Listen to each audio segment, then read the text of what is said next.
12 ideas جن کے مالک ارب پتی بن گئے۔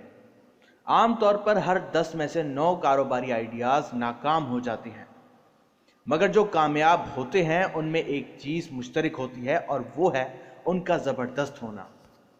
ایسے ہی چند زبردست خیالات کے بارے میں جانیے جنہیں پیش کرنے والے افراد غربت کی سطح سے نکل کر ارب پتی بن گئے اور اب دنیا کے امیر ترین افراد میں شمار ہوتے ہیں، اور ان میں ایسے نام بھی شامل ہیں جن کے بارے میں آپ نے کبھی سوچا بھی نہیں ہوگا کہ وہ کبھی غریب بھی ہو سکتے تھے۔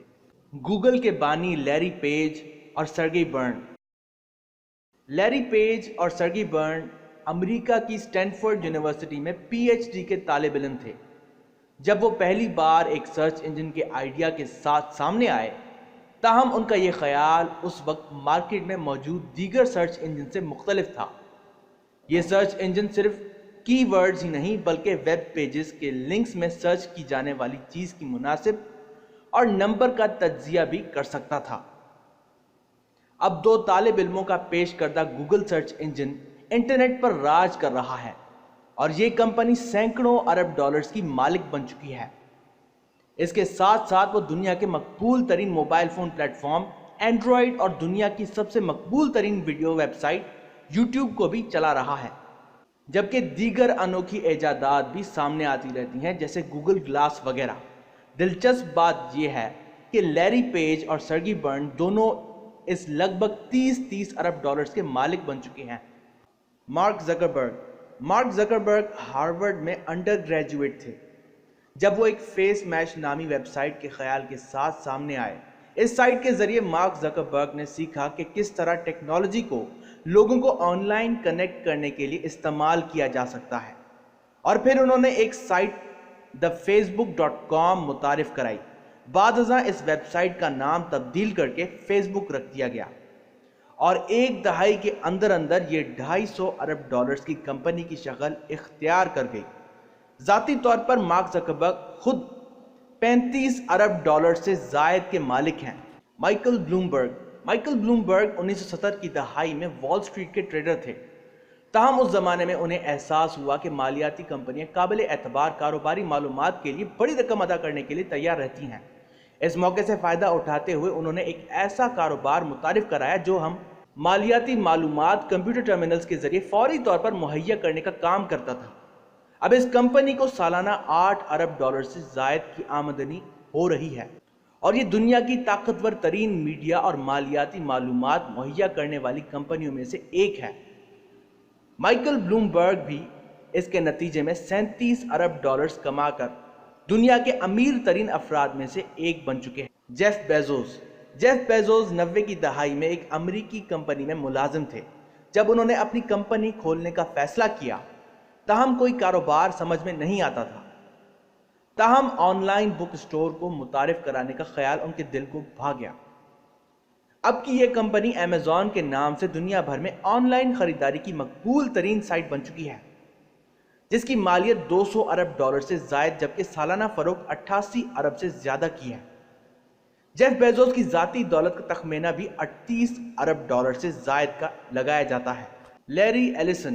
جنوبی شکاگو میں پلنے بڑھنے والے لیری کا بچپن مشکل حالات میں گزرا اور مالی مشکلات کے باعث 2 بار کالج سے نکلنا پڑا، مگر 60 کی دہائی کے وسط میں جب لیری نے کیلیفورنیا منتقل ہونے کا فیصلہ کیا تو ایک data base programming language SQL سے متعلق رپورٹ نے انہیں اتنا متاثر کیا کہ انہوں نے SQL کو اپنا کر اوریکل ڈیٹا بیس کی تشکیل دی، جو کہ IBM برانڈ سے ہٹ کر دیگر کمپیوٹرز پر کام کر سکتا تھا۔ کچھ ہی برسوں میں اوریکل مقبول ترین ڈیٹا بیس پروگرام کی شکل میں ابھر کر سامنے آیا اور اب اس کی مالیت 195 ارب ڈالر سے زائد ہے، جبکہ اس کے بانی لیری ایلیسن میں 65 ارب ڈالرز کے اثاثوں کے ساتھ دنیا کے امیر ترین افراد میں سے ایک ہیں۔ Bill Gates. یہ سال 1975 کی بات ہے جب بل گیٹس اور پال ایلن نامی نوجوانوں نے مائکرو کمپیوٹر کی ابتدائی قسم الٹائر 8800 کو تیار کیا، جس کے لیے انہوں نے ایک پروگرامنگ لینگویج تیار کی جسے بیسک کا نام دیا گیا۔ بعد ازاں انہوں نے مائکروسافٹ نامی کمپنی کو تشکیل دیا جس کے ذریعے ایک آپریٹنگ سسٹم ڈاس تیار کیا گیا